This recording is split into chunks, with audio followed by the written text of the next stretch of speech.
So, all of you sent me your equestrian opinions. We got the good, the bad, and the ugly here. If you want me to do a part 2, let me know. We're going to start off with my YouTube comments, then we're going to move on to the Cloud's Fun opinions afterwards. You shouldn't always have to hold on to the saddle horn in barrel racing. Your seat and legs should be enough to balance you. I agree with that. The only exception I really have for that is if it's like a 2-year-old, or not a 2-year-old, like a 4-year-old on their pony, and you know they're light, so they bounce out the saddle anyway because they're tiny. Because when you rely on that saddle horn, it's really not doing anything for you. It's just messing up your natural balance. Horses should not jump higher than 5 feet. It's super bad no matter how you do it. Like 5, 4. Once you're jumping higher than 5 foot, it takes a lot of joint care. If your horse is comfortable at 4 feet, I would show at 3.6, like 3.5. If your horse is comfortable at 5 feet, I'd personally show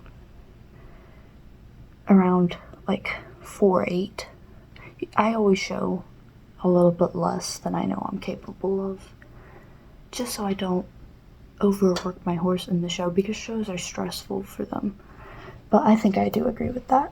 And if you're doing like a Chase Me Charlie type of thing and you jump like 5 foot once, I don't think it's gonna mess with them. But when you're repeatedly every week jumping 5 foot, it does degrade their joints, just like running degrades ours. Not everything behind the vertical is abuse. I agree with that. I'm gonna put a video of Joseph Newcomb riding his horse bridleless. The horse stays on the vertical most of the time, but horses, you know, when they're moving like that, back and forth, their head's gonna move a little bit, and you can't clip when their head's like dipping real quick. You can't clip that and say it's abuse. When a horse dips their head real quick on their own, just to regain their balance or something, it's not abuse. Abuse is when you do something specifically to harm an animal over and over. Like if you whipped an animal, found out it was wrong and it hurts them, and then kept doing it, that's abuse. If you whipped an animal, then found out it's wrong and stopped it, that's not abuse, my opinion. When their head is tucked to their chest, though, I mean, of course that's a line we're not gonna pass. Horse racing is almost always abuse. I think bigger races are. I think if you're doing a small race at like a small racetrack, and I feel like the horses are very well cared for at smaller racetracks. I think at bigger racetracks, that's where you kind of get the people who care more about money. I wanted a racehorse. I think if you're going to have a racehorse, you should start racing them around 6 or 7. Don't. I think they should still know all the normal cues that a normal horse should, and they should be very well mannered. Because when you have an 1,000-pound animal running as fast as a car, you need them to be well mannered, or someone's gonna get hurt. Kinda agree with that. I think higher races need more regulation, because lower races really aren't that bad, usually. A lot of barrel racers don't know how to ride. I agree with that. Been to barrel races. I'm a barrel racer myself. Most of the riders have been taught that way their whole life. They don't really know. But it comes to a point where it's just ignorance. And I think a lot of the riders are just ignorant. They just know how to run, not ride. All horses should have turnout time. I agree. No supplement that you give your horse will compare to turnout time. Because turnout time is what they were naturally supposed to eat. If your horse doesn't like the discipline you're doing, try to change it or at least switch it up sometimes. I agree. Like, I know that a lot of people do want to do their discipline, but you and your horse, you have a connection, you have a bond, you have a friendship. If your friend likes doing soccer, but you want to do cheerleading with them, you kind of mix it, right? Well, Mick likes jumping. I used to like jumping. I barrel race more now. We jump every month or two, and I let him jump as much as he wants. And sometimes I'll just let him free jump, so he can just give his energy out. I do agree with that. You don't need fancy show breeds to win. I agree with that. A grade quarter horse or a grade thoroughbred or a mixed breed has the same chances, if not better, than a showbred horse. Showbred horses usually are inbred. That's what I've seen. If your horse is showing extreme signs of stress, it's probably best to get off or end the ride. I do agree with that to a point. I don't think you should, end it. Because the horse is gonna know, I'm scared. I'm stressed out. So just end it. I think what you should try to do is get off, do some groundwork. That's what I did with Rango the other day. Then end it, because they'll still learn something. They'll still learn, if I'm stressed, they will calm me down, instead of if I'm stressed, they will let me go. Leaving halters on for turnout is an abuse. It has a slight risk to it. I agree. I take my halters off just because we have a lot of land, a lot of trees. I started taking halters off because one time my horse went missing. I couldn't find him in the field. He didn't come up for his food.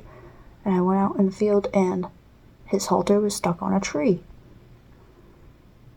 And he broke it off, and I guess he got stuck in that branch for a bit. So I stopped putting halters on him. Certain bits are straight abuse, others are only abuse if the rider makes them. Again, I agree. Spade bits, I think they're abuse. That's my opinion. I don't like spade bits. I don't agree with spade bits. They look extremely painful. It's like shoving a fork out in your mouth and just applying leverage like that. It looks terrible. Crop/spurs aren't abuse if used correctly. I agree. Like this. It's like, some people, they'll be like, as long as you can ride without spurs while being clear to your horse, I think that's fine if you use spurs. I don't agree with the big old ones. I have one in the barn from the person who owned my ranch prior. The spikes on it are like this big. That looks like an 1800s torture device. It's not always the rider's fault, but it's never the horse's fault. I do agree with that to a point. I don't think it's necessarily the horse's fault, but I think some horses have more of a fight or flight response, and some horses fight more. Now, that's not their fault. That's how they were made. But it's not I agree with that, it's not their fault, but sometimes it can be caused by the horse. Because, if your horse rears up and kicks you because it got spooked by something, it's not your fault. And it's not the horse's fault, but it was caused by the horse because they had that fight instinct. Okay.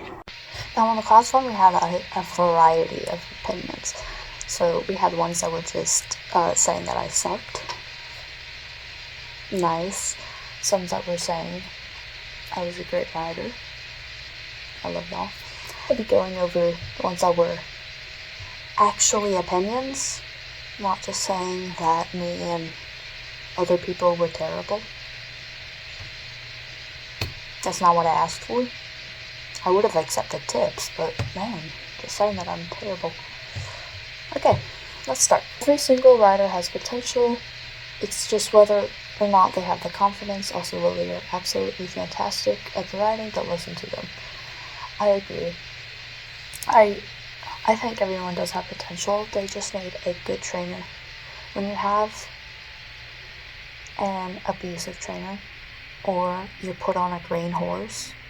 The first trainer I went to put me on a green saddlebred that reared up from my second or third ride. That was great. I quit that. After that, I just got my own horse. And I think everyone should go to a trainer, because I thought I was the best at riding. I thought I was eating up every single barrel I went to. This was my riding. And I went to my trainer, and I realized I was doing a lot of stuff wrong. And she was very kind, and she really unlocked the potential I had. Shetland ponies shouldn't be ridden by children 13 or over. Shetlands are not machines and do have a limit which most 13-year-olds pass. Love your videos. I agree. I used to have a Shetland, and I sold him a few months before I turned 13. It gets to a point, and I got over the weight limit, and I was like, I'm not gonna ride him. I put a saddle on him, and I worked him with a saddle, but I didn't really try to ride him. Instead, I switched over to tricks, and I love teaching Shetlands tricks. They are very smart horses. He could jump 3 foot, he could rear, he could lay down. He was a very smart stallion. He was a stallion too, which people say stallions are really bad-mannered, and he was kind of nuts, but I taught him more tricks than I think Mick knows now. But I do agree with that.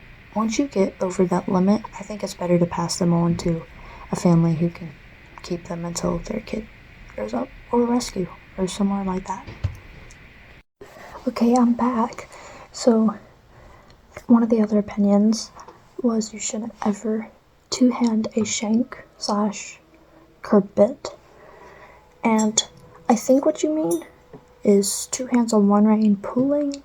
Correct me if I'm wrong. I'm going to show y'all how this works. This is one of the milder curb bits. It's not that hard compared to other ones. But when you have a curb bit, right, it goes in like this, and the arch is facing their throat, right? Their throat goes through here. So the arch is laying on their tongue, or the port is what it's called. It's like the little bump in it. It's going towards their throat, laying on top of their tongue. When you move it up, you can see that curve moves towards the roof of their mouth and puts pressure on it. So some people do this, and you can see it's applying a lot of pressure to the mouth, like that. The curbs like this are not made for pulling like that. They're made for horses that neck rein, because you see it doesn't break in the middle. So if you pull on one rein, it's just going to move the whole bit like this. The whole entire bit is going to move like that. So they're made for neck reiners, which barely need any pressure on their mouth at all. Almost none. I've ridden a neck reiner. All I had to do was put the reins forward and go. So I agree with that. Seesawing is abuse no matter what. So I'm not an English rider, so I had to actually research a bit more about seesawing, because I knew what it was, but I didn't know why people would do that, because it seems pointless. So apparently seesawing is used kind of like a shortcut, or like an aid. Not an aid, but like a shortcut to get horses into a contact. So to get their head kind of low, kind of on the vertical. So the thing about seesawing, to me, we're just gonna have to use this bit. I'll get a different bit. Couldn't find a D-ring, but I found this, a hackamore. It'll work. For seesawing, you're kind of going like that. You're kind of wobbling the reins. From my understanding, wobbling the reins back and forth to get them into that frame / headset. From a Western point of view, It's gonna grind on their tongue, their mouth. So moving it back and forth like that, it might work on some horses, but I think it's really just a shortcut instead of fixing the actual problem, which is that you can't get them into contact without seesawing, which sounds lazy. That's a you problem. And I'm not going to say it's downright abusive because I don't know a lot, but from my understanding, I'm pretty sure it is. Okay, so the last one is horses shouldn't be jumped until they are 7. I agree. I mean, I think it really depends on the breed. It does say 7 for most breeds. I think breeds like the Thoroughbred and the Arabian, they are very, very fragile breeds. And their bones and their neck, I think it's, I can't remember the spine, but it's the one in between the neck and the spine, I'm pretty sure. It doesn't fuse together fully, like 5 to 7 years old in between there. And like if you have a toddler doing track, it's gonna have joint damage earlier than a teenager or an adult who does track. So I think it is better to start higher jumping at least until they are 7, or until you are cleared by a vet, which would be much better depending on your vet. Some vets just don't care. If you have like a quarter horse, they fuse much earlier, and they fuse, I think, 3 to 4, but still, they are still like toddlers, you know. They don't need to be doing 3 foot.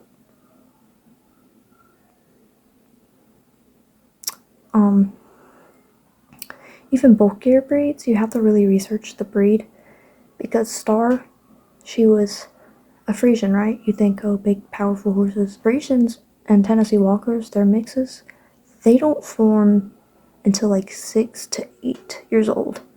So I wasn't going to be able to start her under saddle until she was about 5. Like a Thoroughbred, you could start under saddle about 4 lightly. I couldn't do her until like 5. So I agree with that to a point. I think if you're doing like cross rails, like tiny cross rails, I don't think it's gonna hurt them. But when you're doing 2 foot, 3 foot, 4 foot, multiple times a month, when they're young, it's just gonna degenerate them. Same thing with almost any other discipline. Mick, he was raced at 3. They don't form fully until 5 to 7. He has a sensitive back now. But anyways, if y'all want a part 2 of this, let me know. That's all the opinions I have.